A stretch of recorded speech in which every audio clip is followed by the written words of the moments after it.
Hoy estamos reunidos para acceder a uno de los módulos que es Educación Inclusiva. Nos acompaña la magíster Alicia Argelia Reparás, profesora terapéutica de deficientes visuales, egresada de la Universidad Nacional de Cuyo. Es especialista en docencia universitaria y magíster en docencia universitaria, egresada de la Facultad de Filosofía y Letras. Le cedemos la palabra entonces, profesora Alicia. Bueno, muchísimas gracias, querida Diana. Felicitaciones por esta diplomatura y para mí es realmente un honor y un punto muy importante en mi trayectoria académica. Así que muchísimas gracias. Quería también comentarles que lo que más me gusta de lo que estoy haciendo ahora es ser la coordinadora del área de inclusión de personas con discapacidades de nuestra universidad. La verdad que es como un moñito muy bonito para al finalizar una vida dedicada a la inclusión de las personas con discapacidad. Bueno, les cuento más o menos cómo va a ser la metodología de trabajo hoy. Yo estaba pensando en algo para el cierre de este encuentro y se me ocurrió que podíamos charlar sobre lo que son las representaciones sociales con respecto a las personas con discapacidad y cómo éstas influyen en toda nuestra vida, ya sea en nuestra vida académica, en nuestra vida social, y qué errados a veces estamos en algunas cosas que damos por sentadas que existen, que son reales, que no tienen punto de discusión, algunas con un fuerte arraigo histórico, y eso hace a veces que nos cueste poder cambiar nuestra forma de ver algunas cosas. Entonces les pido disculpas, Diana me va a ayudar en la parte técnica porque como ustedes verán, tengo problemas con mi computadora y solamente se ve un pedacito, veo que hay una parte negra. Bueno, y tengo problemas para compartir el Power, así que Diana me va a ayudar. Vamos con el primero, por favor, Diana. Bueno, el primero está el 2, sería. Si lo pudieras ir pasando. Sí, ahora. Bueno, se siguen incorporando gente, así que bueno, bienvenidos a los que llegan tarde. Pero les voy a contar una cosa mientras Diana hace eso, con respecto a los tiempos en las personas con discapacidad, sobre todo en las personas ciegas. Los tiempos, tenemos que tratar de ser muy puntuales con ellos, porque los tiempos como que se hacen más largos en la espera cuando uno no tiene el distractor de la visión. Y lo digo, por ejemplo, si estamos esperando a alguien y esa persona se demora, nos entretenemos mirando una vidriera o nos podemos distraer con alguien que pasó y nos llamó la atención. Bueno, eso en las personas ciegas el tiempo es sumamente rico porque se hace más largo, porque no existe el elemento distractor. Bueno, entonces vamos, si se pudiera agrandar un poquito, Diana.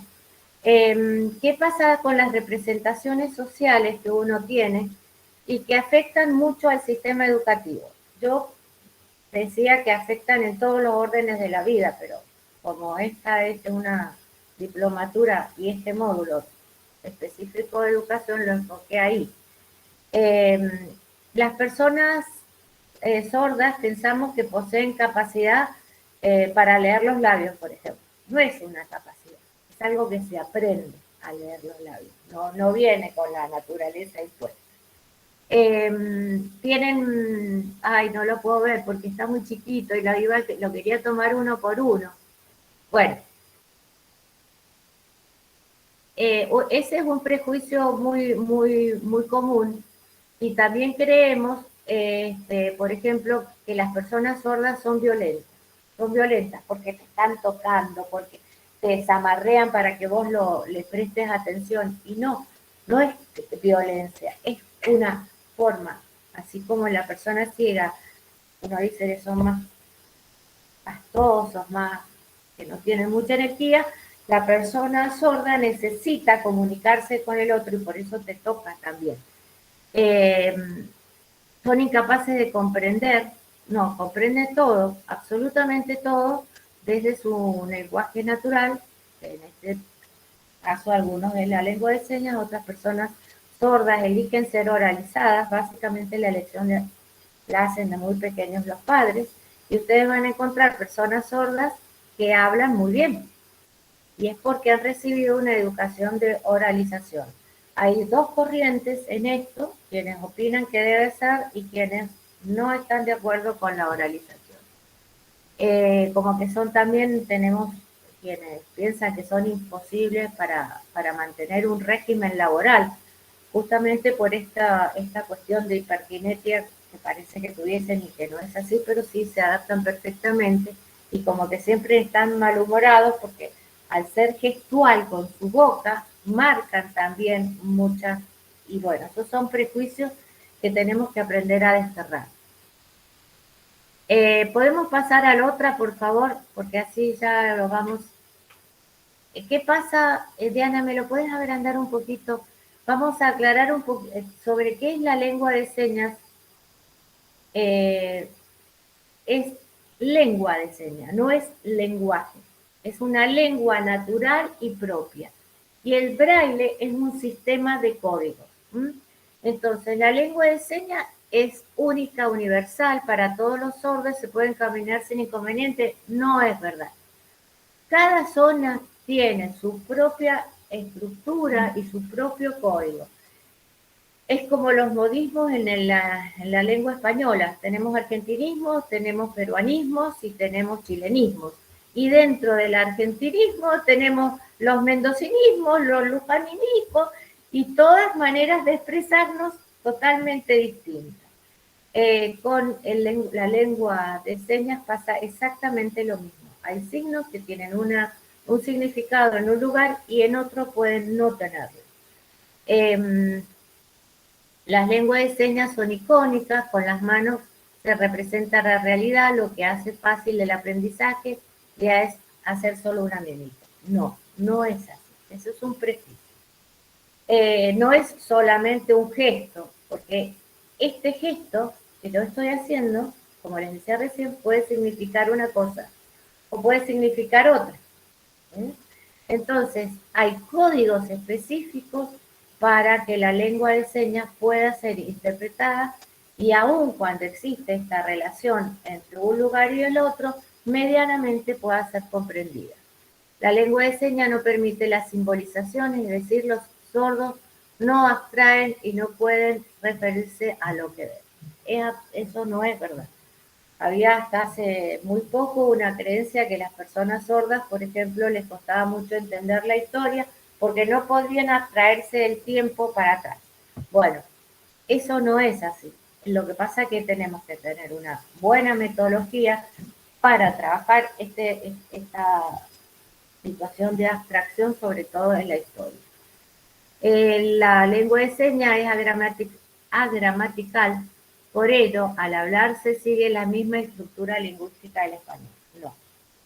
Al ser una lengua propia, tiene su propia estructura gramatical. Por eso también es que la conversión de la gramática del español en la lectura y en la escritura, existiendo una lengua natural, es tan difícil. Es como si de repente yo tuviese que aprender una estructura del arameo, vámonos bien lejos, en la estructura, en la expresión y en la escritura. Eso tiene que aprender la persona sorda cuando nosotros queremos que aprenda a leer y escribir en español. Bueno, y existen muchas otras creencias. Si, por ejemplo, pensamos en el antiguo Egipto, para las personas ciegas, vamos a hablar ahora, la música era ideal para los ciegos y el artista era considerado como el pariente del faraón, porque para la música era fantástico. Esto se sigue manteniendo en nuestros días y es terrible pensar que la persona, por carecer de visión, va a tener capacidades exquisitas para la música. Tiene las mismas capacidades que cualquier persona Acá hemos estado hablando todo este tiempo de los derechos de las personas con discapacidad. Bueno, y hemos hablado de las personas. Entonces, tenemos que pararnos en que tienen la misma capacidad que cualquier otra persona o no. El hecho de ser ciego no quiere decir que afine mejor o tenga una mejor capacidad de interpretación. Miren de qué lejos venimos pensando esta representación. Otro también de esa misma época de Egipto, decía que podían, porque tenían buen tacto, fabricar las hojas de papiro. Bueno, el tacto es algo que podemos ejercitar nosotros todos. Y lo que pasa es que no le prestamos atención. ¿Y por qué no le prestamos atención? Porque la visión nos da el 85% de la información de lo que el sujeto necesita. Entonces, si yo voy a tocar, por ejemplo, acá a la orilla de la computadora, yo sé que es áspero, pero me doy cuenta con solo verlo. Y entonces ya le informé al cerebro que lo que voy a tocar es áspero. No es porque no le llegue por los dedos, sí, le llega la información, pero yo ya me anticipé en la visión. Entonces, ni el oído ni el tacto se desarrollan. Lo que pasa es que lo ponemos en funcionamiento. Entonces, le tiene que informar la mano, el tacto. El tacto está en todo el cuerpo, le tiene que informar al cerebro lo que los ojos no pueden informar.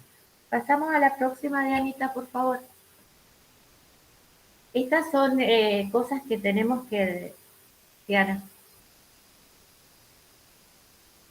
que tenemos que desterrar y tenemos que es muy común todavía, lamentable en nuestros días, que cuando hay un estudiante ciego, inmediatamente lo que hacen los maestros en los actos es ponerlo a tocar la guitarra. Y no, no es así.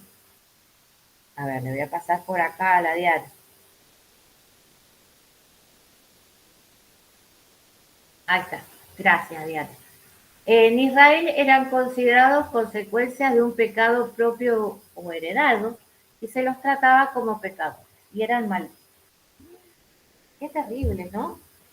En Israel y en nuestra cultura judeocristiana.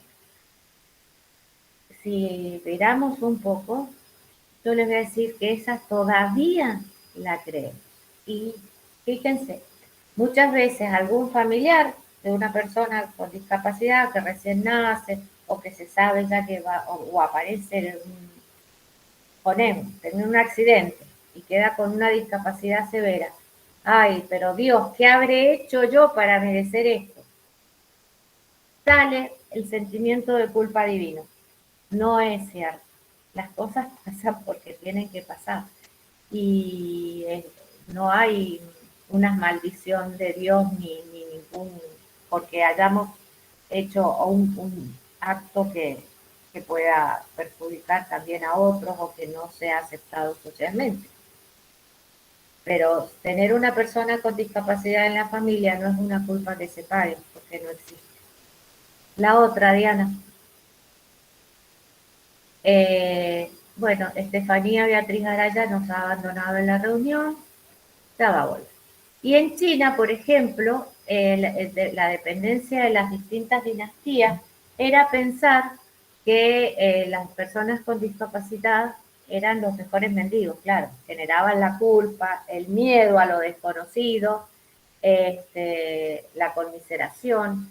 Y les cuento por qué puse lo de la prostitución. Leyendo un libro sobre historia de la ceguera, los chinos, en los prostíbulos, las mujeres prostitutas eran ciegas y el portero también, porque de esa manera nunca iban a poder certificar quién era el cliente. Cositas raras, ¿no? Que tiene la historia. Bueno, hablamos de los músicos y también los hechiceros con poderes sobrenaturales. Diana, la que sigue, así vamos agilizando un poco.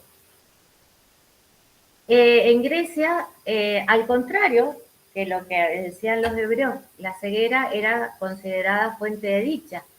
Y los dioses pensaban que tenían una doble mirada, la de la adivinación.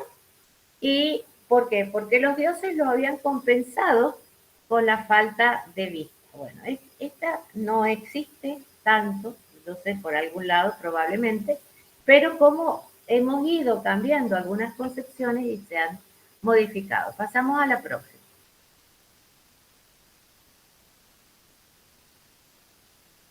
Bueno, nuestras creencias actuales, fíjense, lo que yo decía recién, los ciegos se les desarrollan los demás sentidos. No. ¿O ustedes vieron que a una persona ciega se le haya agrandado la oreja, el oído, se le hayan aumentado las manos para poder tocar? No, no se desarrolla, ni se educa. El cerebro selecciona. Nuestro cerebro es tan exquisito que la persona ciega, involuntariamente, selecciona. Entonces, yo les invito a que en algún momento hagan la prueba. En donde estén, en la casa o en algún momento en la calle, ustedes quédense en un rato con los ojos cerrados. Y mándenle la información al cerebro que les diga qué está pasando. Van a escuchar sonidos que nunca les prestaban atención, porque vos ves pasar un auto y decir, ah, mira, un Forte, por decir algo, cuando lo escuchas decir, este es un auto viejo, mira el ruido que hace. ¿Por qué? Y no es que los otros sentidos compensen la falta de visión. Nada compensa la falta de visión. Nada. Sino que el cerebro se pone en movimiento para darle a la persona herramientas para que se pueda desenvolver. Ya dijimos que no son geniales músicos, son lo que puedan. La ceguera no es hereditaria, se cree que es hereditaria, pero no lo es, a no ser alguna enfermedad como la retinosis pigmentaria, que podría ser. Hay algunas que lo son, pero que son en realidad, conllevan a la ceguera. Si nosotros pensamos en la predominancia de la diabetes, por ejemplo, la persona diabética puede llegar o no a la ceguera y puede o no transmitir la diabetes a su descendiente. Son raros. No, no son raros. Recién hablamos de los sordos que son agresivos. No, no son raros. Hay que saber llegar a todas las personas de igual manera. Y en particular a aquellos que no conocemos. Tienen mal humor porque es terrible ser ciego. Yo hice una investigación no hace muchos años y la ceguera era la discapacidad cuando le preguntabas a la gente si tuvieras que ser discapacitado en algo en que elegirías ser. Y decían, bueno, no, motor. ¿Cuál no querías tener? Ceguera. Justamente porque el peso social que tiene la ceguera y el peso en la persona de todo lo que no pensamos que no podría ser es terriblemente fuerte. Y como les mostré recién, viene desde mucho tiempo atrás. Indudablemente que debe ser terrible, no es algo que yo haya vivido, pero sí he compartido muchísimos años de mi vida con personas ciegas y la verdad que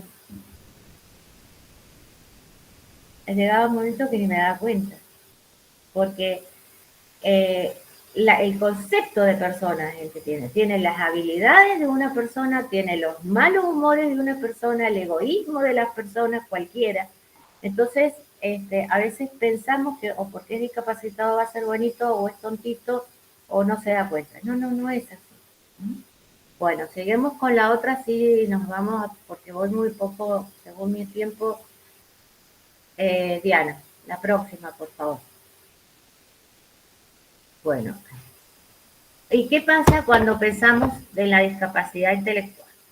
También a veces pensamos que son agresivos, depende de su tipo de discapacidad, porque nosotros tenemos, por ejemplo, que no es una discapacidad intelectual, pero en la vulgaridad lo podemos nombrar, un niño con autismo que está permanentemente golpeando, o se golpea la cabeza y lo pensamos es agresivo. No, es una conducta propia del síndrome que tiene, ¿no es cierto? Pero no es que todas las personas con discapacidad intelectual sean autoagresivas. Y los que tienen síndrome de Down, ¡ay! Son tan tiernos, son tan buenos. No, ¿saben qué? Tienen los mismos sentimientos que tenemos nosotros. Tal vez la diferencia es que son más demostrativos. Entonces, sus enojos se notan y sus afectos también se notan.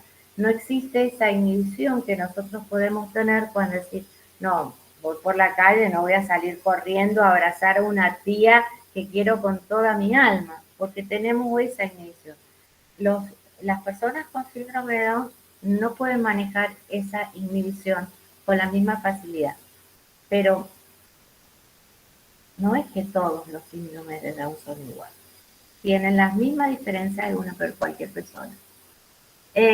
Un concepto muy erróneo también es que no deberían tener relaciones sexuales. La relación sexual es un derecho. Y ustedes lo saben mejor que yo, que manejan el derecho. Por supuesto, cada familia consultará, depende de la situación particular y de la profundidad de la discapacidad. Pero el ejercicio de la vida sexual es un derecho.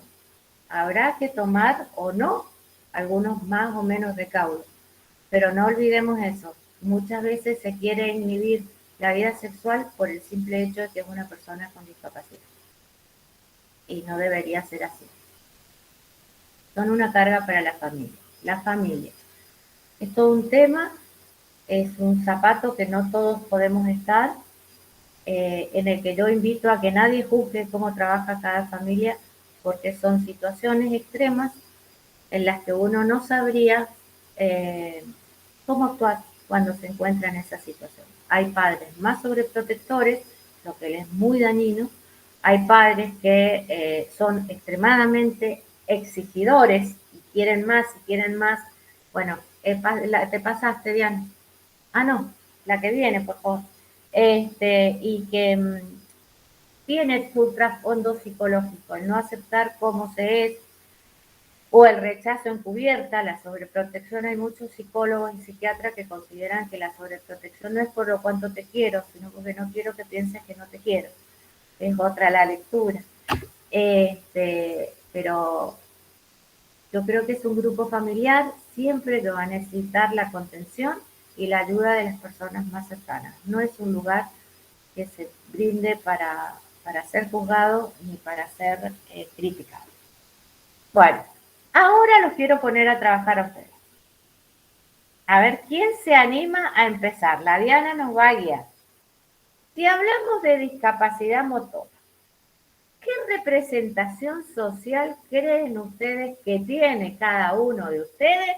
Y vamos a analizarla si es correcta. Es una representación social, no voy a decir que ustedes van a hablar bien nomás. Es lo que creemos la mayoría. Entonces, ¿quién se anima a decir qué cree de la discapacidad motora? A ver, Juan Sebastián, se arregla los anteojos pero no levanta la manito. Mirta Catalano está contra luz, no sé si está levantando la mano o no. Estefanía no la veo. Hay 12 más, pero yo no veo que alguien me levante la mano. A ver, ¿quién se anima a decir algo sobre discapacidad motora? Hola, buen día a todos. No es algo, aclaro que no es algo que yo piense, pero que vivo muchísimo en la escuela. Yo trabajo en educación y trabajamos en una escuela que tiene una orientación en educación física. Es un bachiller con orientación en educación física.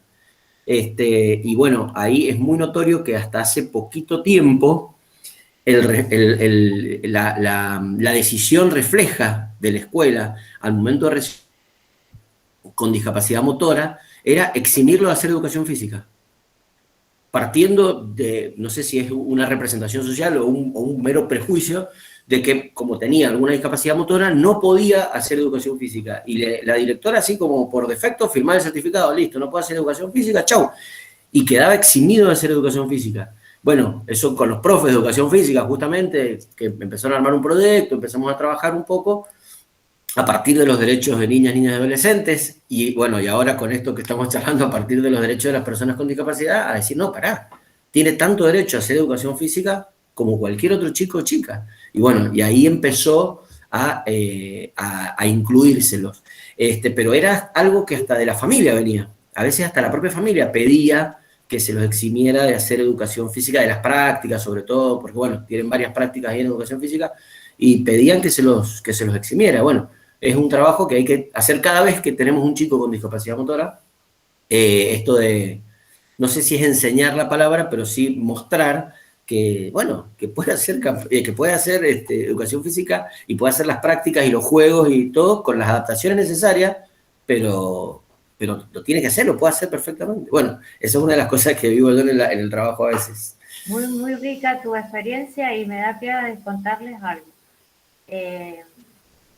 Sí, durante mucho tiempo se pensaba que las personas con discapacidad no podían hacer actividades físicas. En el caso mío de la ceguera decían no porque va a tener desprendimiento de retina.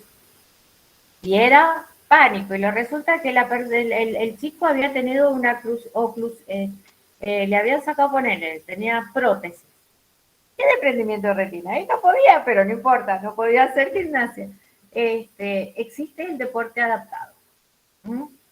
Y por suerte, bien decía Juan, el concepto en las escuelas con respecto a las actividades físicas ha ido cambiando.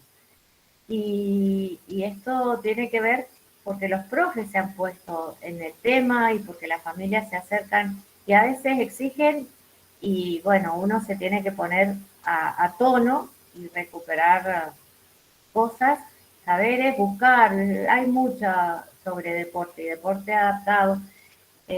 Bueno, tenemos en la Argentina nuestros famosos murciélagos, por ejemplo, equipo de fútbol de personas ciegas, campeones mundiales en varias oportunidades.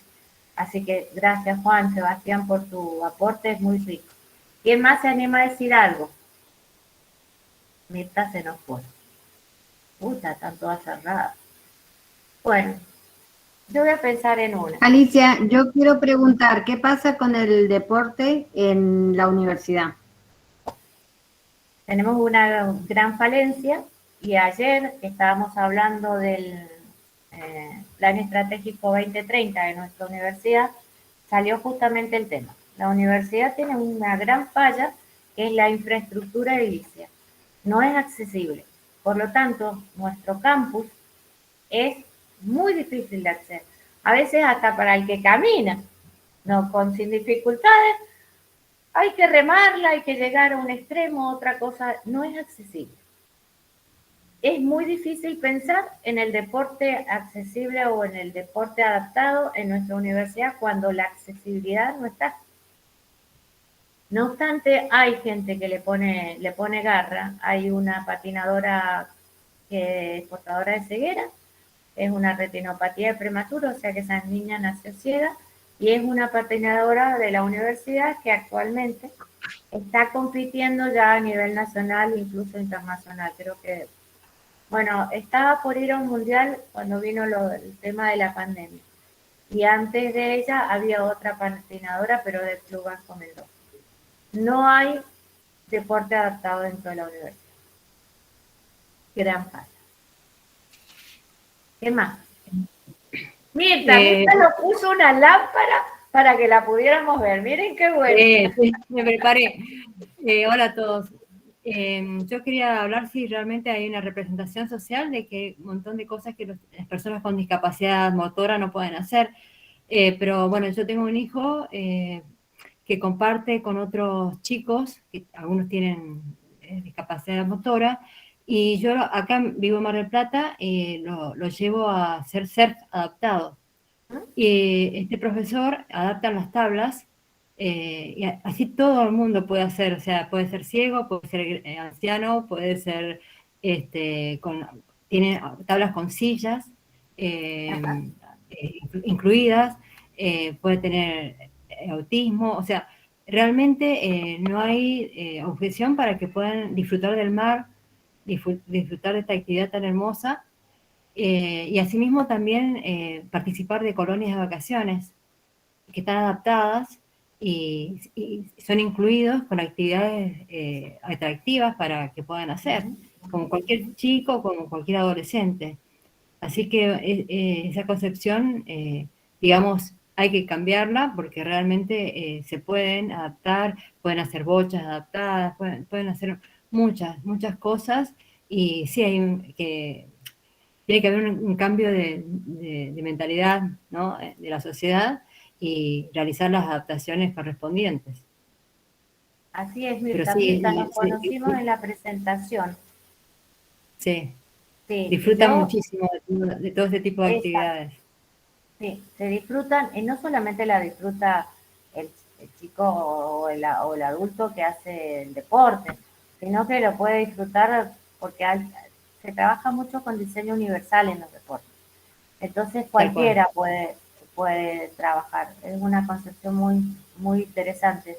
Siempre pensar Es que que, el sí, diseño en este caso de la tabla puede servir para otra persona también, no necesariamente tal para uno. cual, es así, el tema del surf es aplicado al diseño universal porque todos, la familia, cualquier persona puede hacer surf adaptado, surf, realmente es un momento muy placentero, muy lindo.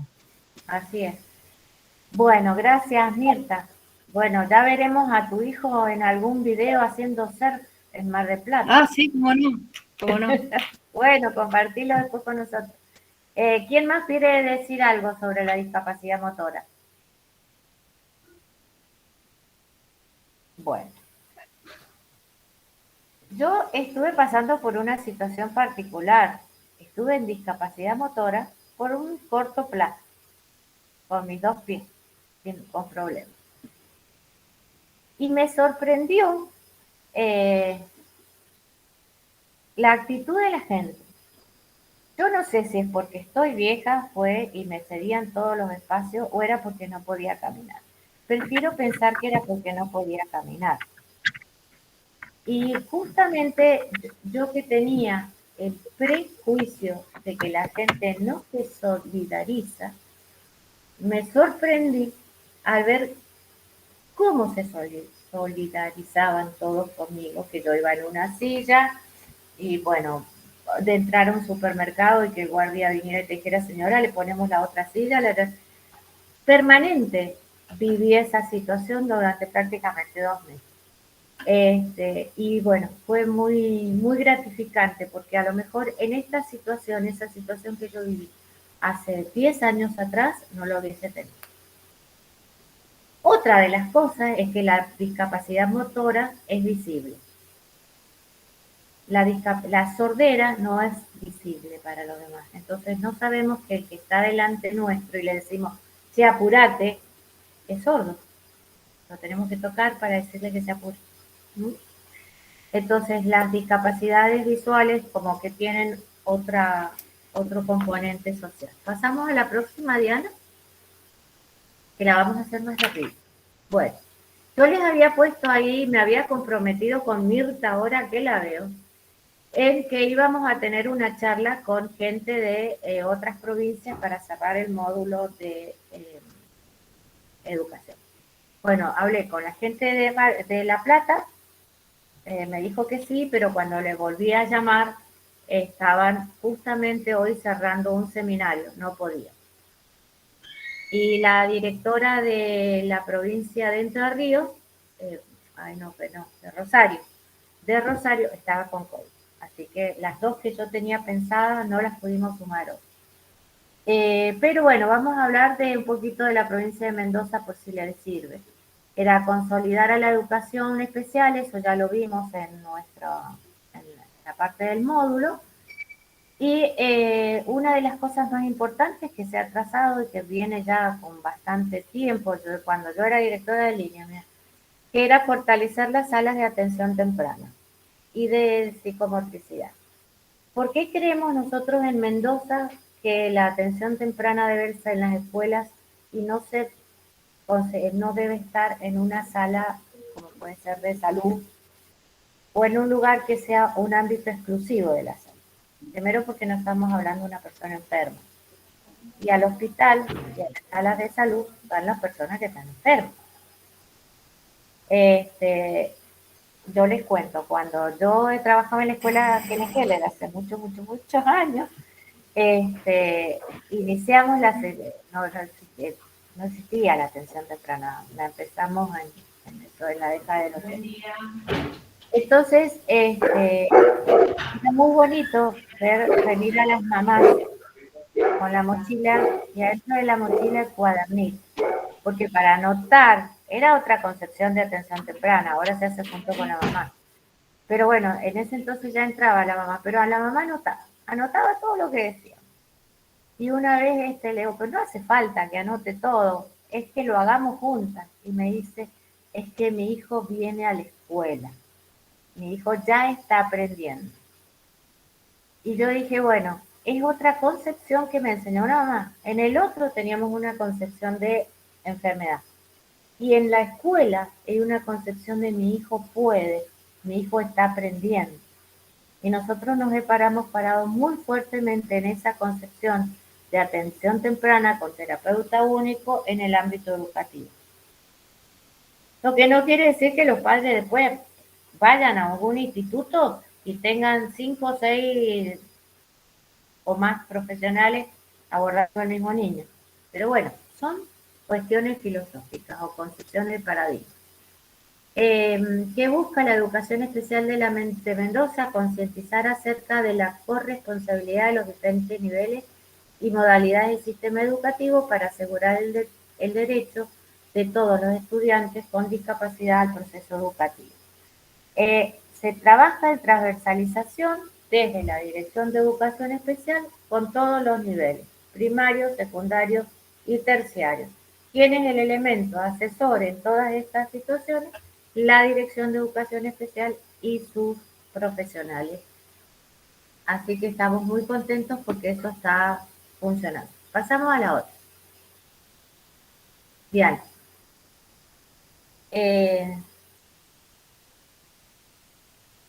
Bueno, habíamos hablado de accesibilidad nosotros, ¿se acuerdan? Vamos a hacer un repaso. Yo creo que la accesibilidad más importante que tenemos que tener quienes estamos o descubriendo este mundo es la actitudinal. Es un cambio de actitudes, libre de preconceptos, de estigmas, de estereotipos, de discriminación a las personas en general. Quien tiene y quien discrimina por color, raza, religión o sexo, seguramente va a discriminar también por discapacidad. Entonces, la actitud es lo más importante, creo. La comunicación es un rol, es la accesibilidad que se da sin barreras en la comunicación interpersonal, escrita, oral, con códigos como el braille, con signos como es la lengua de señas. La instrumental implica la no existencia de barreras en las herramientas de aprendizaje, de trabajo o de ocio. Es lo que hablábamos, por ejemplo, si nosotros en educación física ponemos una pelota con sonido, bárbaro, ya la adaptamos. Podemos jugar al fútbol con eso. La accesibilidad programática se refiere a aquellas barreras, muchas veces imperceptibles, que resultan de políticas públicas en general y estatutos y normas institucionales en particular. Qué difícil para nosotros desde el llano poder generar esta accesibilidad programática. Creo que es un desafío permanente y un día a día. Cuando vamos a una escuela y la escuela nos cierra las puertas, no podemos ir con prepotencia a patearle y decirle, pero mirá lo que me dice la ley. Bueno, es un trabajo de hormigas, un trabajo despacio, de que las personas con las que vamos a trabajar concienticen. Es muy fácil escuchar y muy común escuchar a docentes de educación que es común que te dicen, pero yo no estudié para esto. Primero que esto no es esto, es una persona, no es un hecho. Yo estudié para educar, independiente de que si el alumno que hiciste, no, pero es que yo estudié, me gustan los grados inferiores, pero entonces no puedes enseñar en un séptimo, un sexto. ¿Cómo es eso? Es docente. ¿Y saben la diferencia entre ese docente que dice yo no nací para esto o no me preparé para esto? Que hay docentes que creen en la capacidad de sus estudiantes y hay docentes que no creen ni en la capacidad de sus estudiantes ni en sí mismos. Porque si no me preparé, todavía estoy en posibilidades de aprender. Una vez, en una inclusión que dimos allá por el año 90, una profesora de historia, era una señora grande, tampoco era cuestión de que le vamos a cambiar tan fácil, me dijo, mira, discúlpame, o vos me traes esto, psicociego, y a mí me agarra dolor de panza. Bueno, cambiemos de profesor o demos de patalquita. Pero no puede ser. Una persona, una educadora, debe confiar plenamente en su capacidad y en la capacidad del estudiante. Bueno, acá me fui por las ramas un poquito, como es mi costumbre.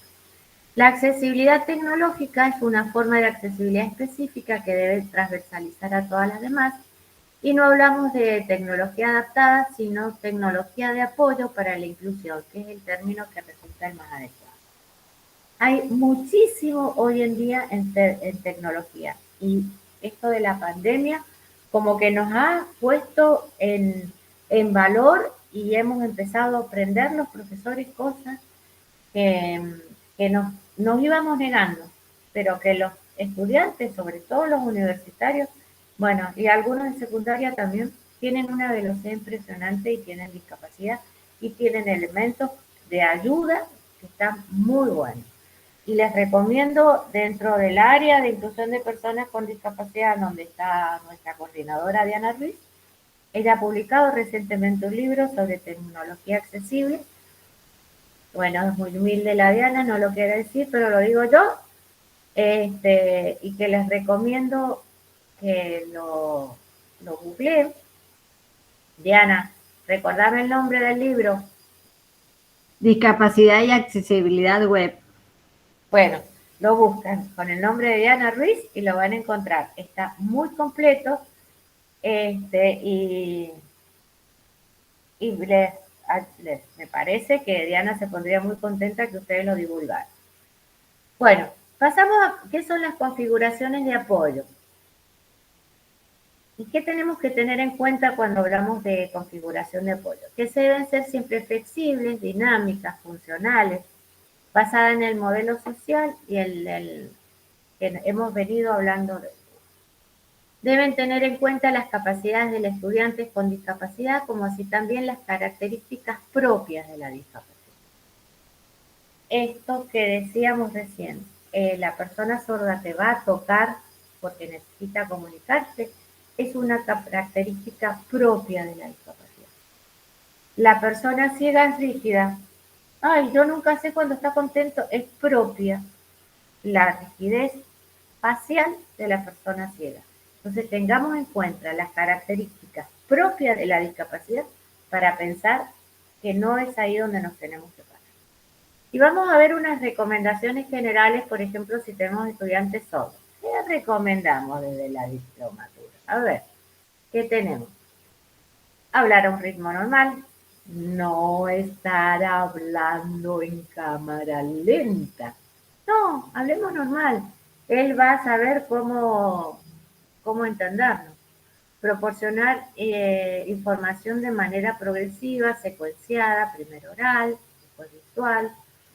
Ofrecerle confianza para que el estudiante solicite y repita los mensajes y las ayudas según su necesidad. Factores y apuntes en clase. Yo les recomiendo también, dentro de la bibliografía, el protocolo para estudiantes con discapacidad de la Universidad Nacional de Cuyo. Recientemente nos han nombrado como que este protocolo es el más progre, digamos, de Latinoamérica, y ha sido publicado en la Red Latinoamericana de Discapacidad. Anticipar siempre el tema a una clase, eso lo hacemos todos los profesores cuando vamos a iniciar una clase, decimos de qué vamos a hablar, y en este caso hay que repetirlo a veces 2 o 3 veces para que pueda ser interpretado. Pasamos al otro. Diana. Ahí está, ahí le vi la plumilla. En relación con los estudiantes ciegos, la institución y el docente deben hacer cumplir las siguientes pautas. Vamos a ver. ¿Cuál? Procurar que, bueno, hay cosas que son muy obvias, pero las vamos a decir igual. Procurar que las puertas del aula estén o abiertas o cerradas, nunca por la mitad. Procurar que estén bien iluminadas, por ejemplo, o con luz natural, y la persona de baja visión se pone al lado de la ventana, y nunca con la luz de foco, porque esa luz de foco es centellante, aunque a primera instancia nosotros no lo percibimos, pero sí el de la persona con baja visual. Adecuar el tamaño de la letra del material escrito para baja visión, siempre se recomienda el Arial 2, del Arial 12 en adelante. No exagerar los tamaños, pues si yo pongo una A muy grande y la persona tiene dificultad de visión central, solamente le va a ver las patitas hasta que pueda ubicarla, de acuerdo a su campo visual.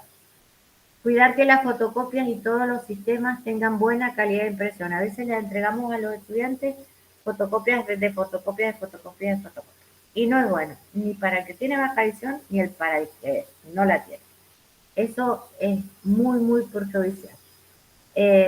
Bueno, estas quedan para que ustedes las puedan ver, para no demorarnos más allá en el tiempo, pues ya vamos a cumplir la hora.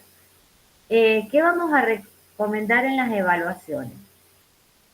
Que el estudiante tenga tiempo para resolver la situación de examen y que sea previamente estipulada y consensuada con el profesor y que los estudiantes de los otros estudiantes lo sepan, ¿no es cierto? Eso básicamente para mí es lo que tiene mayor importancia, y si el profesor o el estudiante que presenta su escrito en sistema braille se le acepte, y nosotros buscaremos después quien lo pueda leer, o él mismo lo tendrá que leer en voz alta. Hay que creer también en la honestidad de los estudiantes cuando están en situación de examen. Nos ha pasado con intérpretes que los profesores dicen, no queremos que esté el intérprete, pero el intérprete solo interpreta, no resuelve el problema. Y el que va a leer en braille va a leer lo que está escrito, no va a cambiarlo nada. Pasamos a la siguiente, Diana. Bueno, volvemos a leer la prueba. ¿Qué proponen ustedes si pensamos en otras relaciones referidas a personas con discapacidad en una situación? ¿Cómo lo solucionaríamos? Con otras. Ya hablamos de sordos, hablamos de ciegos, que son los más comunes. ¿Cómo solucionaríamos, por ejemplo, en una situación áulica, un estudiante que viene en silla de ruedas y tiene que tomar apuntes? Pregunta. Respuesta. Que Diana, no levantan la mano acá en este grupo. Es que son todos muy tímidos, profesora. Ya me parecía. Nadie se le ocurre que podemos hacer una silla con escotadura. Un banco con escotadura. Sí. Cintia, Cintia, vamos. ¿Cómo estás? Bueno, yo soy recibida de la UNC, soy profe de sordos. Bueno, todas estas situaciones de los sordos. No sé. Está muy bien todo lo que ha estado contando. En realidad, cuando puso esta pregunta, no pensé en el chico con silla de ruedas, sino me pasó la semana pasada en un caso con un alumno con autismo, donde habían ido los profes. Yo soy de una escuela de educación integral, son chicos de 14 a 21 años, actualmente soy la directora. Y bueno, fueron los practicantes de música, eran 4 personas nuevas. Justo esta semana tuvimos también, con esto de la nueva presencialidad, este chico también se había expuesto al grupo de huerta que no los había visto antes. Y bueno, nos tocó el tema de la clase de música. Aparte de autismo, tiene baja visión, bueno, tiene varias patologías. Bueno, y se me quiso ir, se fue corriendo al patio, lo calmamos y le propuse desde la ventana ponerle el banco con una silla en la ventana del aula, y ahí tuvo su clase de música. No es lo correcto a lo mejor porque no estaba incluido dentro del aula, pero sí él me decía que sí, que allá afuera podía. Y bueno, tuvo su clase de música desde allá, el sonido también fue un poco más suave, porque también la profe iba a empezar con la murga que tenemos. Entonces eran muchos un chico que no conocemos tampoco porque empezó el año pasado con la virtualidad y es nuevo. Así que bueno, la adaptación que hicimos adecuación fue que estuviera en la ventana. Estuvo un ratito, pero bueno, su clase de música la pudo tener. Fantástico. Está bien, porque en realidad también tenemos que respetar la elección que haga en nuestro estudiante.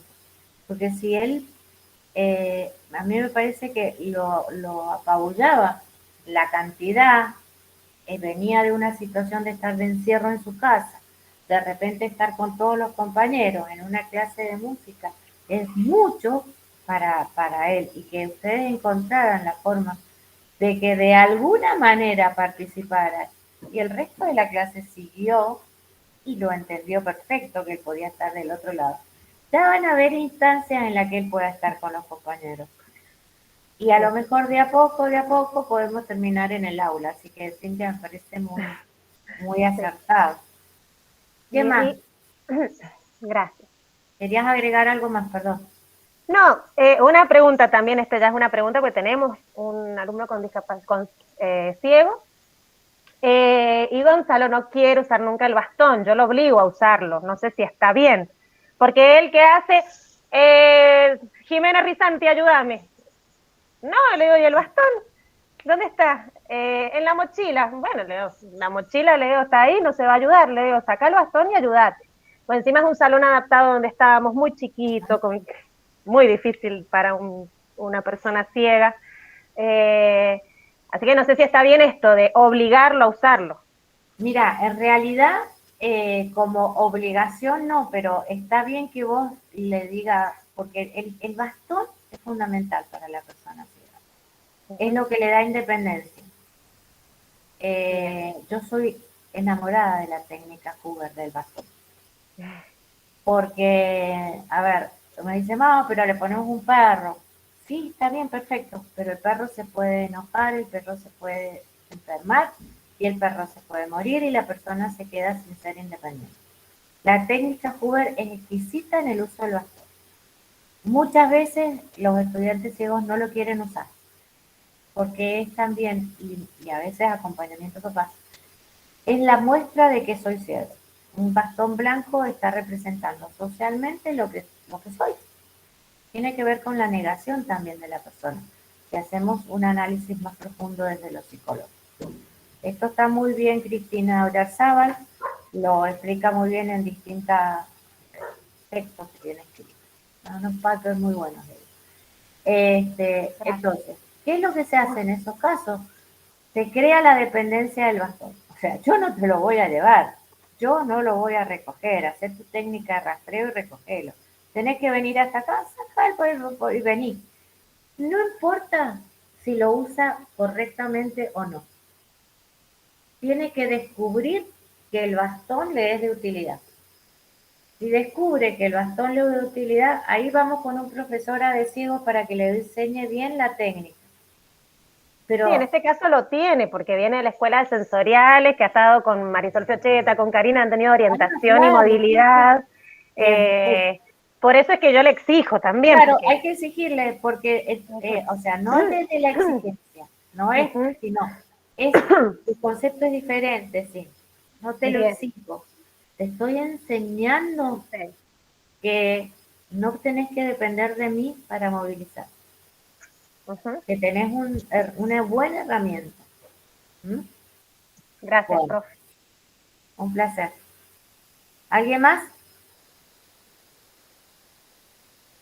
Bueno, yo había pensado en la escotadura de un banco. Quiere decir que la persona viene en la silla de ruedas y nosotros tenemos... Carolina. Bueno, termina el concepto y entra Carolina. Un banco que se adapta a la silla y la persona se puede apoyar. Esos bancos con escotadura sirven tanto para la persona que está en silla de ruedas como para una persona con parálisis cerebral, porque la contiene. No sé si me alcanzan a ver el gesto, pero es como que el banco te está conteniendo y vos podés escribir, podés tener tus elementos. Bueno, a ver, Carolina, Isaú, ¿Quién iba a decir? Levantó la Izaguirre. mano. Sí, no, mi apellido es Izaguirre. No, pensaba, yo trabajé en escuela especial muchos años y pensaba así en las mesas que hay en la escuela, ¿no? Con escotadura. Por ahí sí, algo, digamos, fijo es real que contiene mejor, pero también se me había ocurrido en esto de ser creativos también, porque me parece que el componente de creatividad en esto también es importante. Una mesa móvil con rueditas, tipo las mesas que se usan en los hospitales para que la gente coma, ¿sí? Una mesa, o que se pueda fijar, como que tenga un freno, como una silla de rueda, no sé, que se pueda regular de acuerdo a la altura que necesite la persona, y que tenga esa escotadura que es lo más importante para poder tener el plano, digamos, para tomar apuntes. Así es, así es. Las mesas con rueditas son buenas, pero hay que ponerle siempre el fijador, porque Exacto. aquí están a escribir y generalmente vuelcan el cuerpo sobre la mesa. Claro. Y si al tener rueditas se les dispara la mesa. Pero eso también puede servir en esto del diseño universal, digamos, de que todos puedan usar todo. Para una persona, por ejemplo, que se fracturó una pierna y tiene que ir en silla de ruedas, ¿no? Exacto. Sí, O, sí. no sé, alguna persona que transitoriamente, digamos, esté dificultada para usar una mesa común, no sé. O una persona como yo me tragué la mesa, y por eso mi problema con los pies. Claro. Me tragué la pata de la mesa y me hice bolsa todo el cuerpo. Una estupidez, pero bueno. A veces los diseños no son pensados para determinadas situaciones.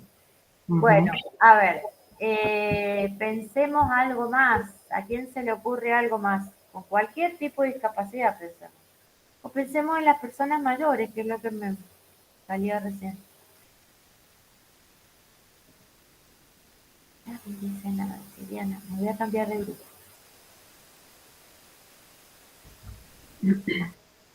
¿Qué hago en un jardín? ¿Qué podría hacer en el jardín? En un jardín donde todos los niños juegan, corren, tiran los módulos y de repente llega un niño con autismo. Difícil la tarea que les da la Alicia. ¿A quién se le ocurre qué podemos hacer?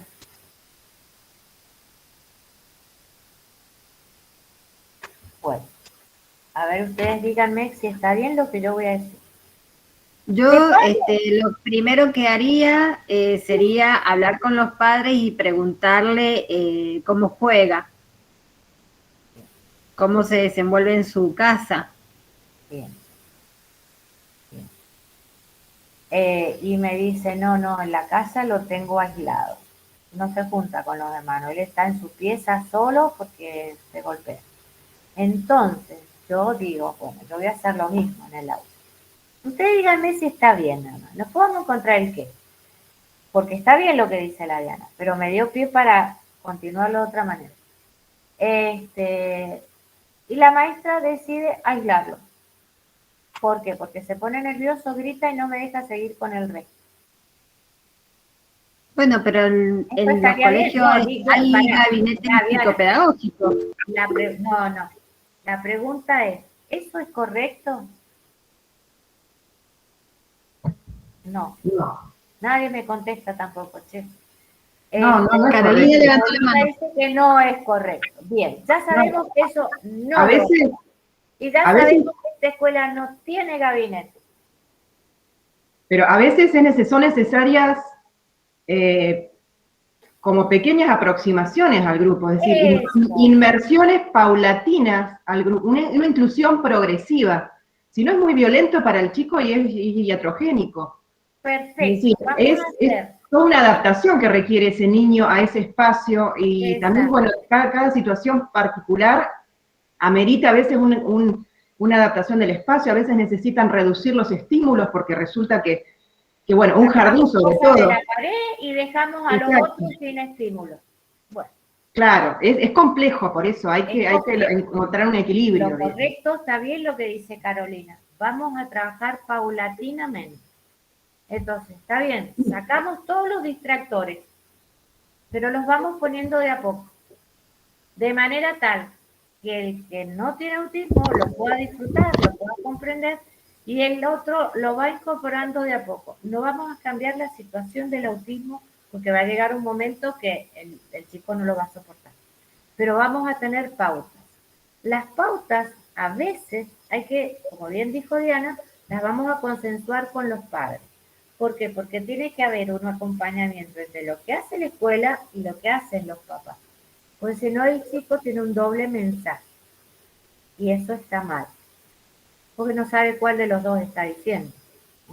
Entonces, esas pautas a veces hay que trabajar, no a veces, la mayoría de las veces tenemos que consensuarlas con los papás para que los dos espacios en los que el niño va a estar tengan el mismo tipo de mensaje. ¿No es cierto, Carolina? Sí, de hecho, hasta no solo estímulos visuales, volviendo a esto de los estímulos, sino los auditivos. A nosotros nos pasaba que el timbre que marcaba las diferentes rutinas de la escuela, algunos niños los desorganizaba tremendamente. Entonces hubo que, en esa primera instancia, hasta que el niño se adaptó a la escuela, hubo que suprimir el timbre. Y se usaba otra manera de, digamos, de avisar que íbamos cambiando de momentos dentro de la rutina. O el momento de ir a tomar la leche o el comedor. Bueno, era una escuela en la que se almorzaba, los chicos almorzaban, desayunaban o tomaban la merienda, y a veces al ser un espacio más abierto, es más desorganizante también, ¿no? Claro. Entonces, bueno, en una primera instancia ese niño tomaba compartía hasta donde podía con el grupo, pero al momento de la leche, y tomaba la leche en la sala con su docente. Y progresivamente después pudo incluirse en Después ese le pones grupo un más compañerito, después tomar la leche con la maestra hace una Exacto. cuestión de estímulo para otro y va sumando 2, 3, hasta que es la maestra la que se va a la mesa y va con él. Exacto, así Son fue. trabajos muy arduos, llevan mucho tiempo y a veces es de avance y después retroceso. Se da un pie para adelante y se retroceden dos, pero después se dan dos más. Entonces también hay que tener mucha paciencia en eso. Bueno, ¿qué vamos a la última? A ver, hicieron, ojo, no han participado, acá dice 18, han participado 3 nada más. No los vamos a probar, Diana, ¿eh? ¿Qué dice Sí, profe, lo vamos a probar a todos. No, yo no. Yo me acuerdo, Juan Sebastián, Carolina, Mirta, alguien más participó, lo anoto y lo pongo a ese, le pongo Creo que Cintia. Sí. Ah, No, está, no. mira, lo estoy anotando, Yo no. ¿eh? Vamos a ver. Pasemos a la última, por favor.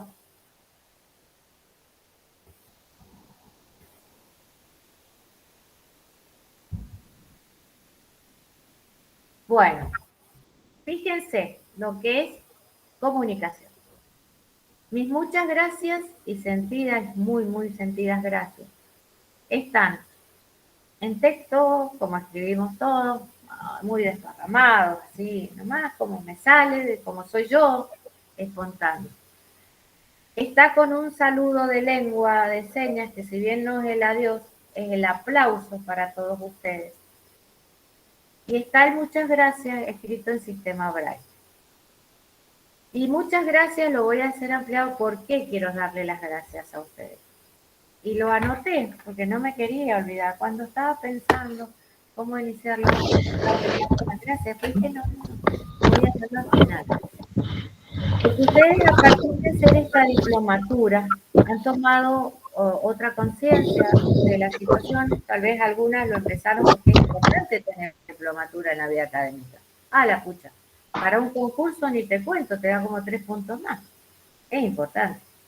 Pero cuando uno lo hace con la conciencia de que esto me va a generar un cambio interno, para que yo pueda ser facilitador de los cambios de otros, bienvenidos sean.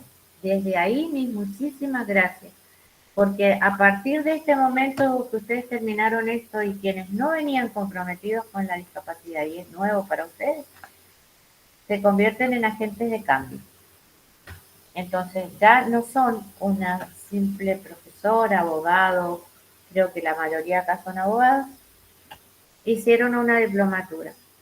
Se convierten en verdaderos agentes de cambios sociales, concediendo la inclusión para que dentro de unos años no tengamos que hablar de inclusión, porque estaríamos todos.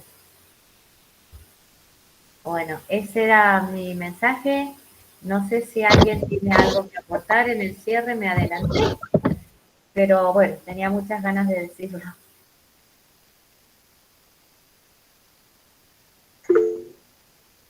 A ver. Diana Gay ha levantado la mano.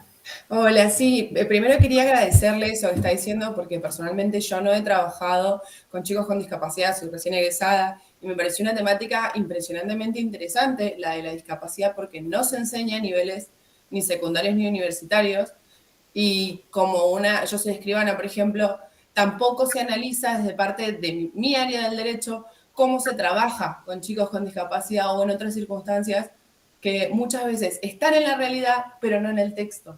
Entonces creo que esto es fundamental para que también como profesionales, que quizás no estamos tan relacionados, sí podamos asesorar y auxiliar a tanto familiares como a personas con discapacidad. Así es, Diana, es verdad. Y en el campo de las escribanas, bueno, hay mucho en la legislación y creo que empezó también con el tema de la diversidad de género. Hicieron un trabajo muy rico. Creo que falta todavía en lo que tiene que ver con discapacidad, en la área específica tuya. Así que vas a tener que empezar a trabajar duro ahí.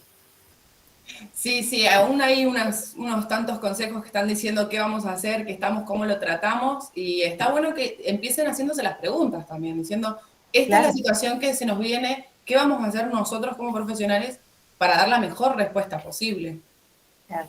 Bueno, desde el área nos ofrecemos ayudarte lo que necesites.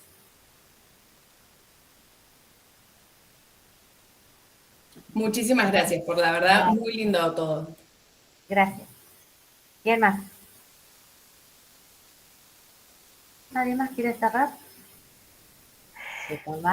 Profe, bueno, con esto que contaba recién del autismo, me pasa que, bueno, no sabemos mucho cómo hacer entender a veces a los papás que ellos tienen que ir a la escuela. Me pasa una situación con una familia que con esto de, a ver, fue toda una primaria a talleres de jornada extendida, porque no, su hijo no podía ir a una escuela común.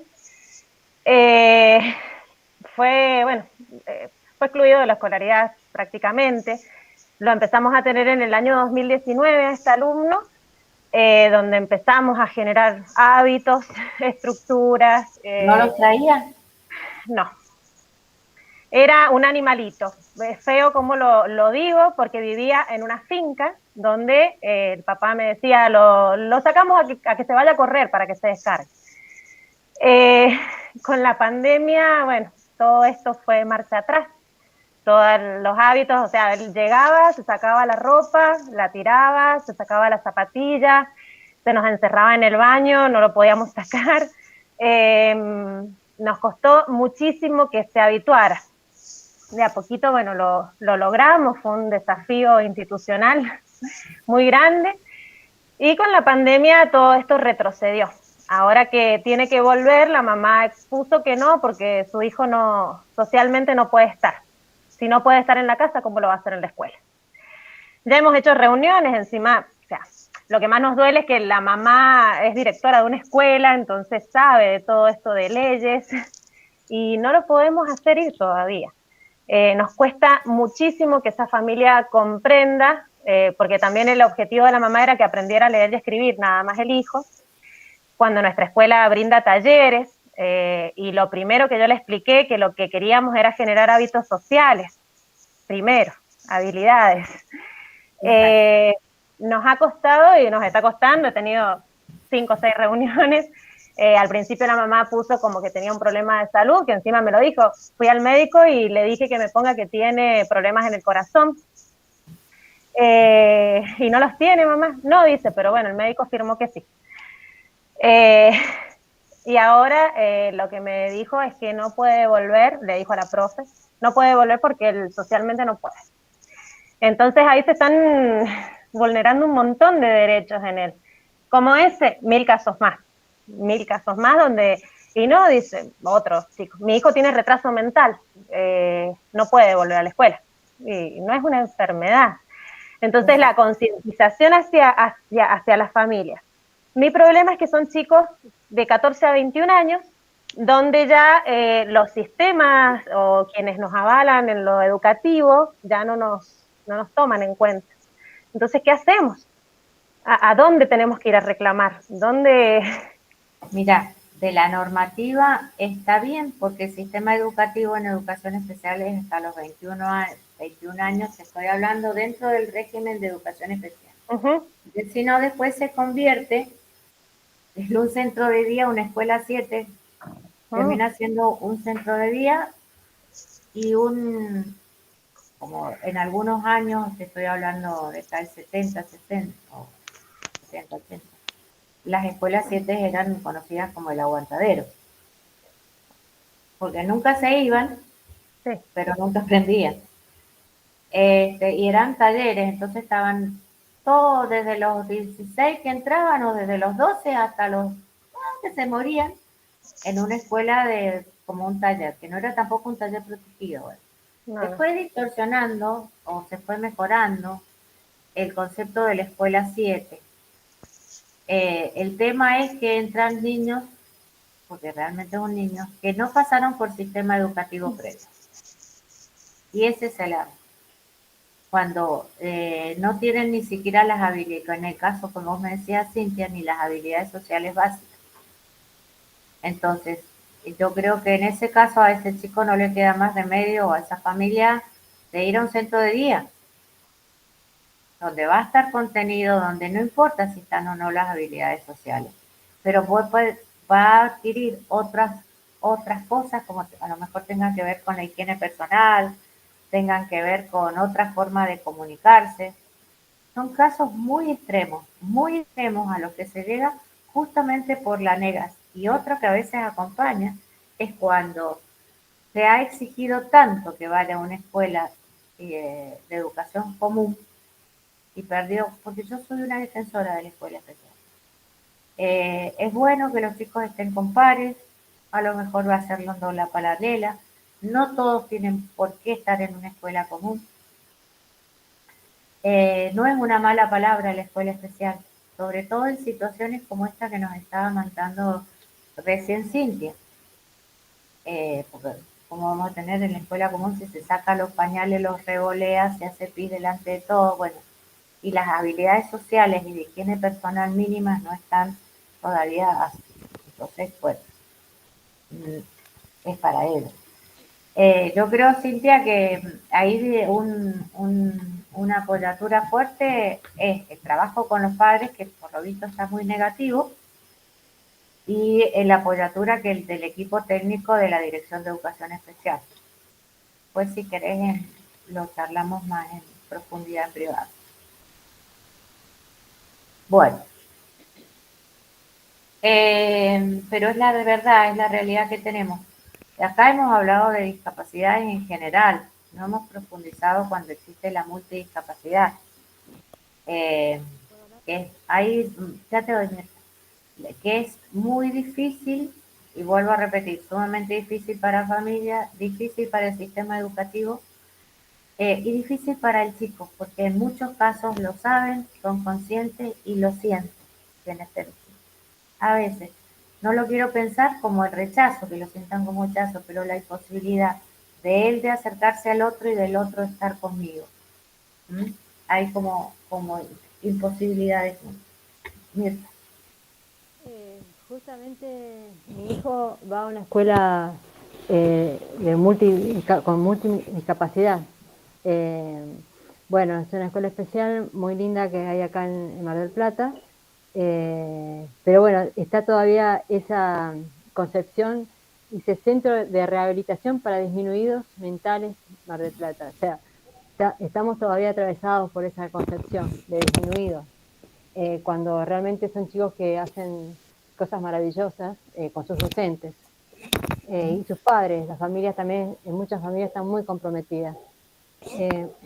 Yo también no soy abogada, soy docente y más que nada hice esta diplomatura porque soy madre de un hijo con discapacidad y me interesa mucho, y conozco muchos chicos con discapacidad porque estamos, digamos, muy conectados acá en Mar del Plata.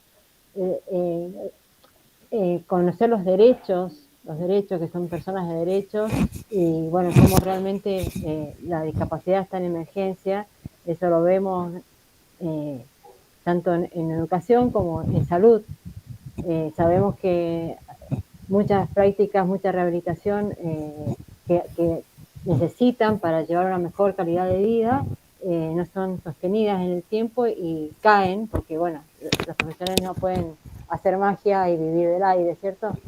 Y hay un grave problema. Entonces tenemos todo como sociedad que aprender y a defender los derechos de todas las personas, y en este caso las personas con discapacidad. Mi hijo, cuando llegamos acá a Mar del Plata, estuvo 1 año sin conseguir escuela porque no había cupo. Y siendo un derecho a la educación, bueno, mi hijo tuvo que estar en casa. O sea, esas cuestiones todavía falta mucho para trabajarlas, y bueno, esta diplomatura es como un aire fresco y como un conocer un montón de cosas para, bueno, para animar a otros padres, a otras familias a luchar, a seguir luchando. Gracias, Mirta. Es muy importante porque la opinión de quienes lo viven creo que es la más valiosa. Perdón, profe, se me cortó la conexión, así que después veo la grabación de su respuesta. Ah, bueno, no. ¿Era Cintia? Sí, ahora estoy como Jimena Rizanti de Bueno, Jiménez, claro. Cintia, más o menos di un pantallazo, escúchalo, y si vos querés después lo charlamos en privado. Es un tema que me gusta mucho y con el que trabajé en algún momento de mi vida. Así que si querés, después nos comunicamos. ¿Querés? Muchísimas gracias. Quedo a disposición tuya también. Muchas gracias. Bueno, creo, Diana, que... Carolina levantó la mano, profesora. Perdón, Carolina. ¿Dónde está Carolina? No la vi. ¿Dónde está Carolina? Acá está. Acá estoy, ¿no? Como para cerrar un poco la idea de la multidiscapacidad que planteaste. Yo, bueno, al trabajar en una escuela especial, me planteo hasta el día de hoy, ya no trabajo, pero sigo vinculada a la discapacidad. ¿Qué pasa con la multidiscapacidad y la severidad? Porque siempre que hablamos de inclusión, y de hecho en las campañas que hay de concientización, de sensibilización, vemos al niño con silla de ruedas, la persona con silla de ruedas, el ciego, el sordo. ¿Qué pasa con los multiimpedidos, es decir, las personas con multidiscapacidad y con discapacidades severas? Es decir, niños, personas que a veces solo pueden pestañear y que no hay otras respuestas. ¿Cómo se incluye a esas personas? Cuando la realidad indica que cada vez son más esa franja, digamos, esa cantidad de personas con discapacidades severas. Yo, por otro lado, trabajo en lo que es certificación de discapacidad y vemos muchos secuelados, de hecho, prematuros extremos que logran sobrevivir con secuelas tremendas. O niños con autismo también, que es increíble la cantidad de niños con autismo que se certifican. Ha aumentado muchísimo el índice de autismo. Sí, y con niveles, digamos, con grados de autismo severos. Entonces me parece que es todo un desafío. ¿Sí? ¿Qué respuesta a nivel de las instituciones se les va a dar, se les da y se les va a dar en el futuro? Porque esto es una tendencia a estas personas en esta condición. Es una interrogante, ¿no? Algo que nos venimos planteando en la educación. Que yo no te puedo dar respuesta. En algún momento trabajé fuertemente con la multidiscapacidad. Bueno, algunos de esos chicos eran niños muy pequeños. Con los que trabajé, su tiempo de vida fue corto. Sí. ¿Y esto por qué también se está dando? Porque, bueno, la ciencia avanza, los niños también nacen, algunos muy, muy prematuros, las consecuencias son serias. ¿Por qué se está dando el autismo? Realmente yo desconozco que haya alguna investigación científica. Probablemente sea lo que antes diagnosticábamos, porque ya no es la misma clasificación como discapacidad mental severa. En esta clasificación podrían entrar probablemente el autismo, entonces, bueno, no es que haya aumentado, es que hoy hablamos en otros términos también. ¿Qué pasa con ellos? No es una respuesta que yo tengo, ni ojalá la tuviera. Y Yo lo ojalá, planteo como un interrogante, digamos, lo dejo, que quede abierto, obviamente, es una pero inquietud. yo creo que todos los pedagogos que estamos en esta temática nos preguntamos todos los días qué es. Porque sigo pensando que, y lo vuelvo a repetir, la escuela especial tapó, porque la escuela especial está absorbiendo situaciones severas. Entonces, por ahí cuando uno escucha decir, no, pero las escuelas especiales no deberían existir. Bueno, ¿y estos niños con multidiscapacidad entonces a dónde van a ir? Porque la escuela no es solamente para aprender a leer y escribir, y mucho menos la escuela especial. En la escuela especial se adquieren hábitos, se adquieren conductas, se adquieren un montón de cosas muy ricas que tienen que ver con la convivencia. Y los que trabajan son los especialistas, entonces son los docentes que saben el cómo. ¿Cuál es el futuro que se le puede dar dentro del sistema educativo? No lo sé, me lo he planteado en algún momento, pero cuando todavía no tenemos respuestas en las cosas más simples, irme a las complejas, para mí todavía hay mucho que resolver. Sí, seguro.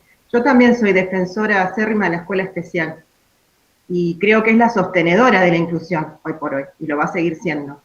Seguro. El tipo de atención que brinda la escuela especial también, en función a estas nuevas necesidades, ha cambiado. Es decir, las herramientas con las que cuenta un docente de educación especial es como que no son suficientes hoy por hoy, porque deja de ser un enfoque solamente educativo y se torna más terapéutico. Exacto.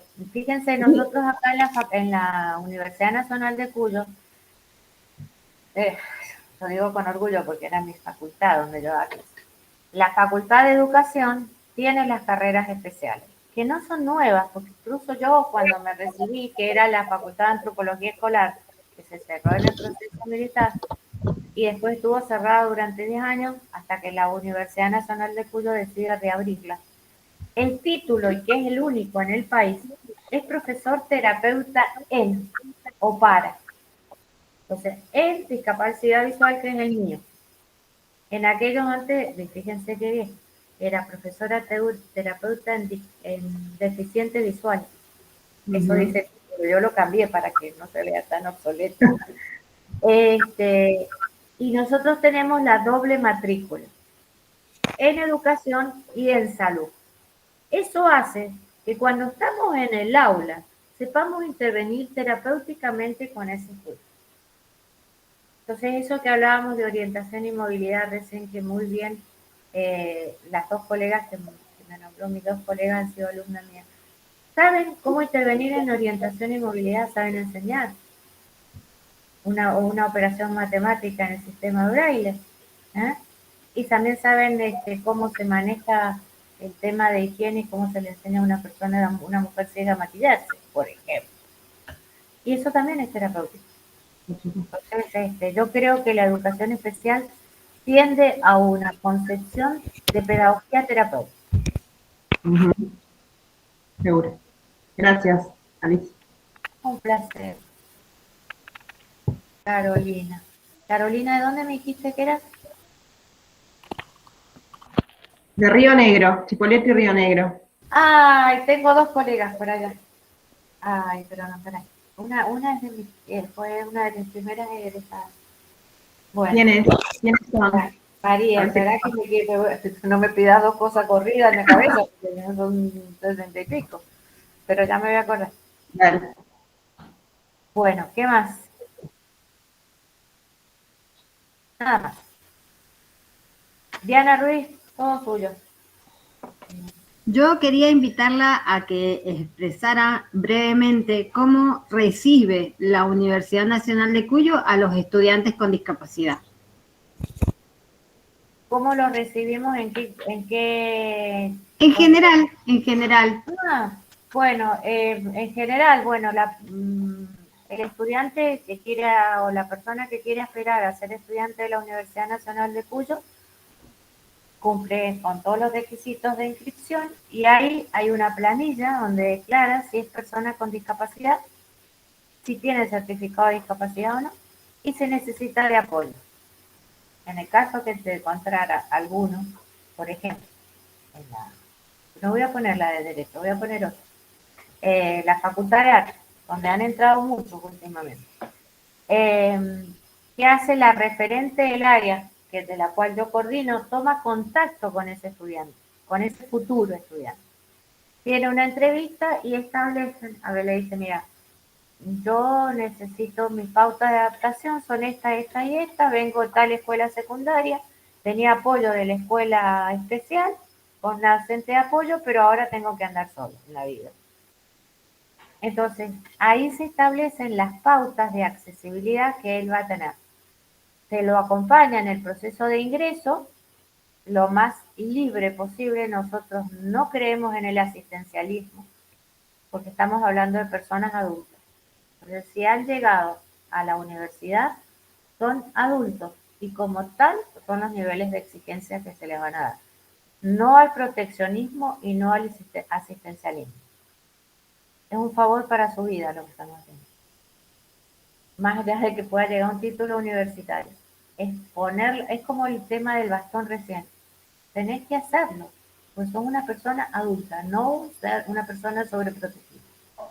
Entonces, una vez que toman contacto con el referente que le ayuda en toda la guía para su ingreso, suponemos que rinde bien, ingresa y sigue en contacto con ese referente y si hacen falta se le dan tutorías a algún, puede ser un estudiante par o algún profesor en algunos casos. Por ejemplo, en ciencias agrarias, que tenemos un estudiante con parálisis cerebral, impensado hace 5 años atrás que un estudiante con parálisis cerebral iba a estudiar en una ingeniería. O como ahora que están ingresando personas sordas a la carrera de enfermería. Sin embargo, lo están haciendo.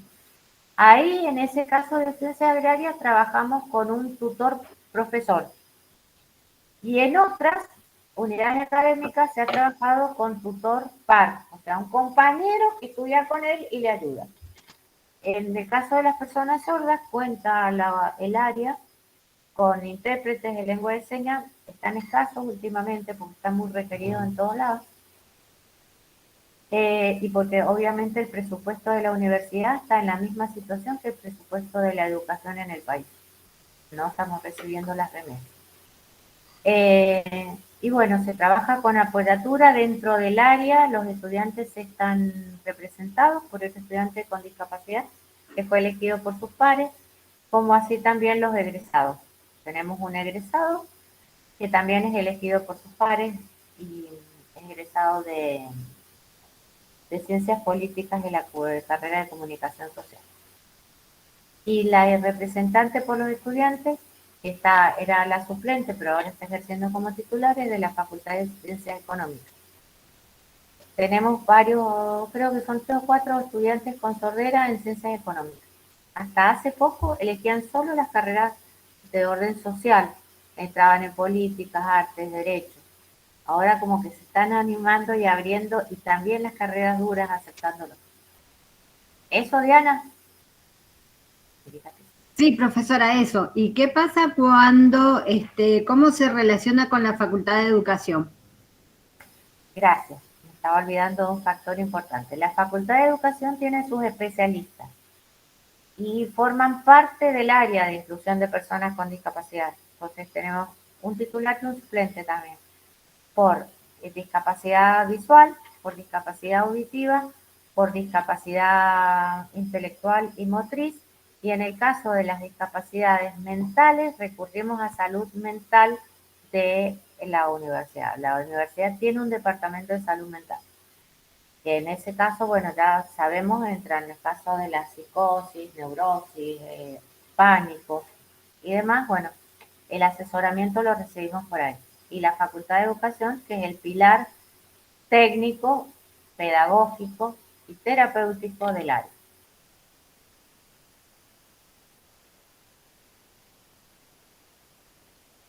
Es decir, cuando un alumno necesita una evaluación o necesita ser sometido, por ejemplo, vamos al caso de un estudiante sordo. Si yo tengo un estudiante hipoacústico y quiero saber si ese estudiante realiza una comprensión lectora dentro de los textos, ¿qué hago? Recurre a la profesora de sordos que forma parte del área de inclusión de personas con discapacidad. que siempre están asesorándose al referente, recurre a cualquiera de estas 3 personas que van a hacer el apoyo técnico. El referente hace el acompañamiento, pero la cuestión técnico-pedagógico la llevan los especialistas de la Facultad de Educación. O sea, ellos son los que te van a evaluar al estudiante en el caso de que fuera necesaria una evaluación. No siempre es necesaria la evaluación. Por ejemplo, ahora en Filosofía y Letras ha ingresado un estudiante ciego que viene de una escuela secundaria de la universidad, que tiene orientación en movilidad y ha pedido las técnicas para reconocimiento interno y externo de su facultad. Entonces va la especialista en ciegos para hacer el recorrido con él y hacer la interpretación de los lugares para ingreso y los lugares internos de su facultad. Y si tienen que hacer, ahí Leila ha levantado la mano, y termino y entra Leila. Y si tiene que hacer ajustes razonables, los hace siempre el especialista. Digamos que el referente es el nexo entre, en el caso de ser necesario, porque a veces no hace falta, entre el estudiante y el especialista. Leila. Sí, buenos días. No, con respecto al tema, bueno, en mi caso, yo soy coordinadora de un profesorado de un instituto de formación docente, y este año en particular nos tocó el ingreso de una estudiante con discapacidad intelectual. Y la verdad que está siendo un desafío enorme trabajar con esta estudiante. ¿Por qué? Porque su carta más fuerte es adaptarme los contenidos. Esa es la presentación de ella. Yo comienzo, pero adaptarme los contenidos.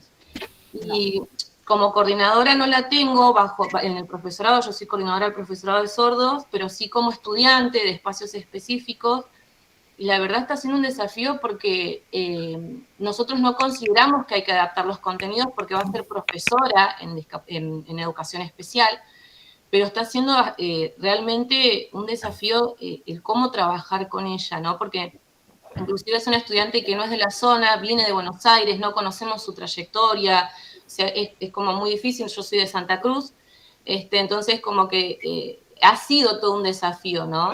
Y sigue siendo, porque seguimos constantemente pensando de qué manera acompañarla, pero no de una forma, así como la profe decía, asistencial, de decir, bueno, no, yo te voy a adecuar los contenidos. No, de la forma correcta que ella pueda hacer, digamos, el tránsito por el profesorado. La verdad que es algo que nos tiene bastante preocupados y pensando de qué manera, porque no es la primera vez que nos pasa que ingresa una persona con discapacidad intelectual a estudiar dentro del instituto. Entonces, como que no es algo no es algo común tampoco, creo, porque sí puede ser personas con discapacidades sensoriales o motoras, pero cuando hay algo de lo cognitivo, es como más difícil el podernos a pensar, porque hablamos de inclusión, pero también hablamos de un futuro profesional que se tiene que parar en este caso frente a estudiantes y que tiene que tener la formación en igualdad de condiciones que sus compañeros. Entonces, la verdad que escuchaba esta parte que contaban de la universidad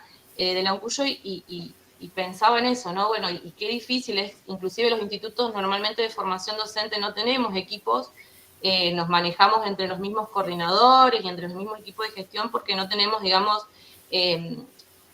económicamente la disposición para poder tener un equipo que nos acompañe, ¿no? Con especialistas más específicos. Así que no, nada, es algo tan difícil específicamente creo desde esta discapacidad. Cuando hablamos de lo cognitivo es más complejo todavía hablar de inclusión en el nivel superior.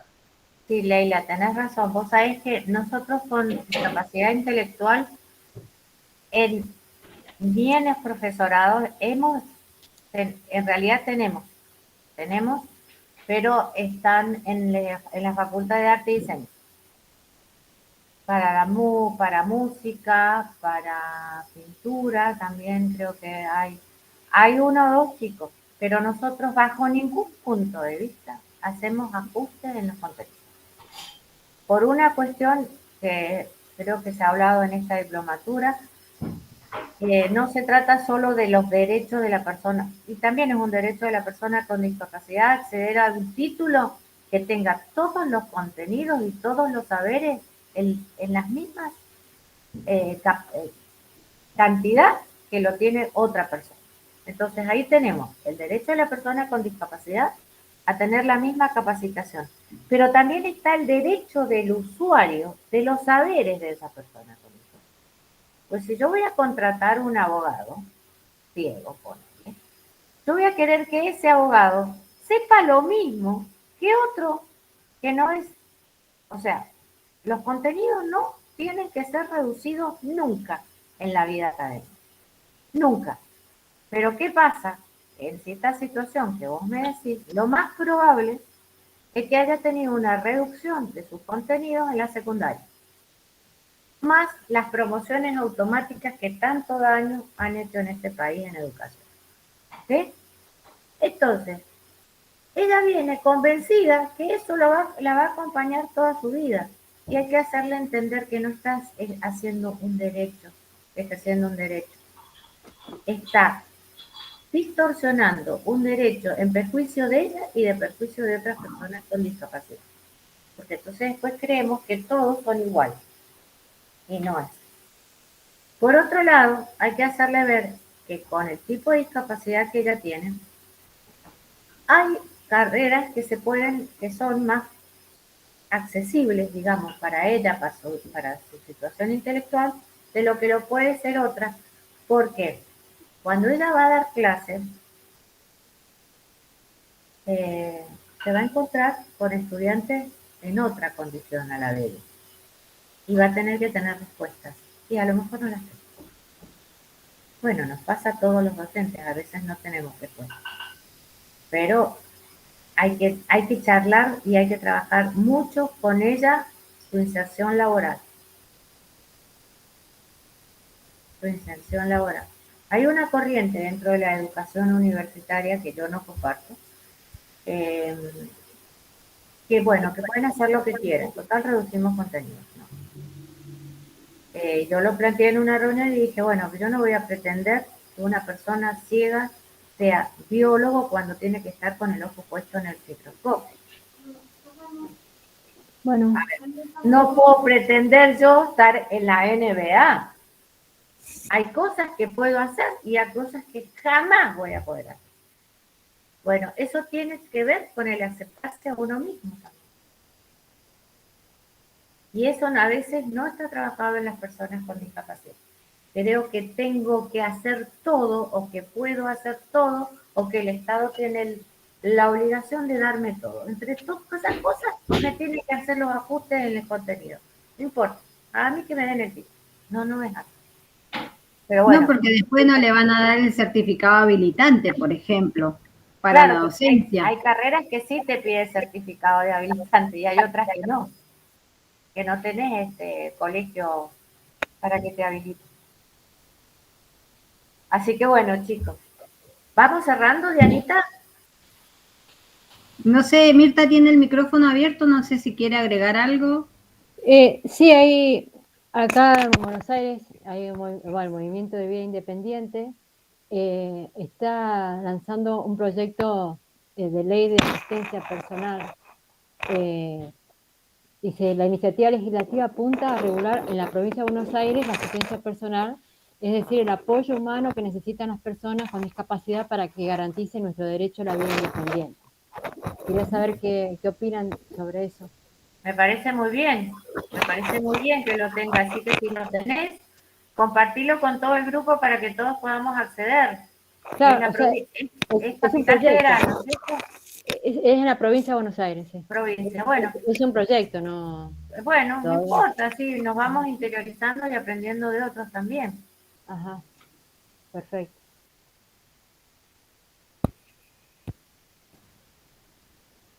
Diana. Yo quería que, por la última pregunta que le hago, profesora, prometo que estamos terminando. ¿Cómo rinde el estudiante de ciencias agrarias en las materias? Que estudia ingeniería. ¿Cuál es la adaptación curricular que le han hecho? No de contenido. No, curricular, no, de ajustes razonables. Se han hecho ajustes de accesibilidad, pero no de contenido.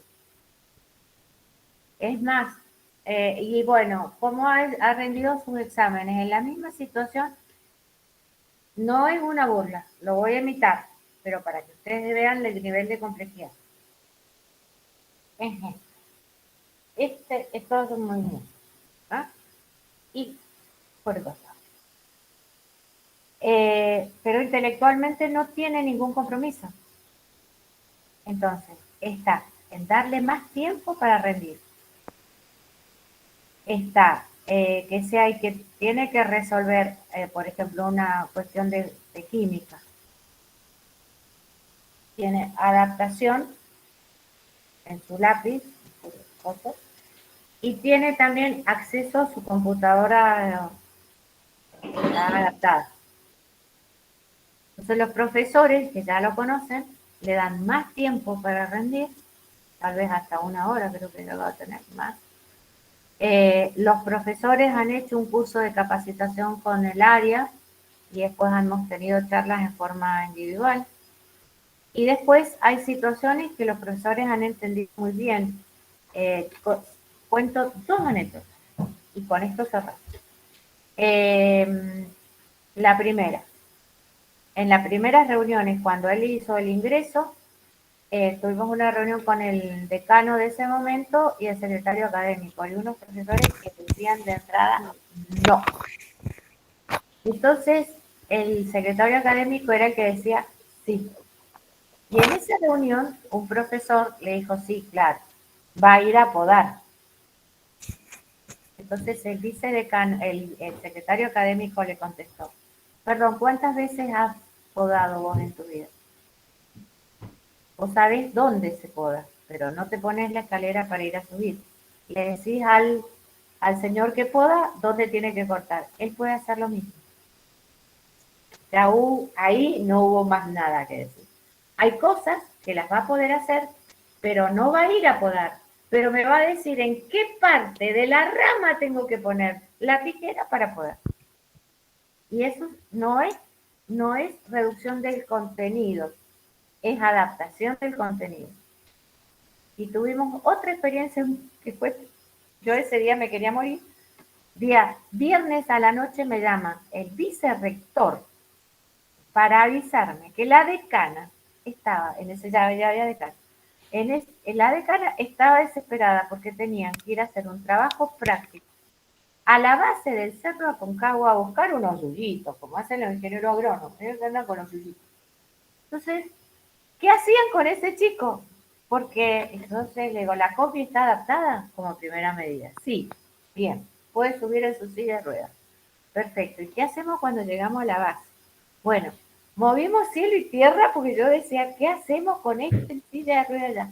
Y encontramos que los guardabosques, los guardaparques de parques nacionales estaban preparados para atender personas con discapacidad y que la base de la Aconcagua tiene un recorrido especial para personas en silla de ruedas donde lo único él tenía que hacer es decir, ese es el yuyito y que alguien lo cortara.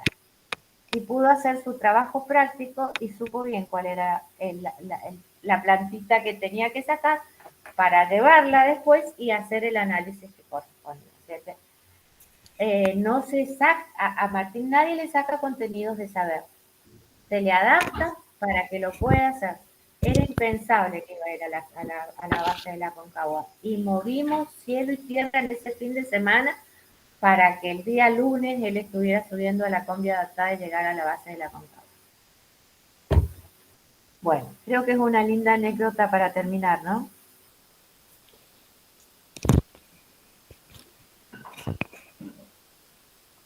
Sí, Alicia, muchas gracias por tus palabras y por dar un poco más de claridad a todas nuestras experiencias cotidianas con personas con discapacidad y en nuestra tarea y en nuestra labor. Fue un placer escucharte.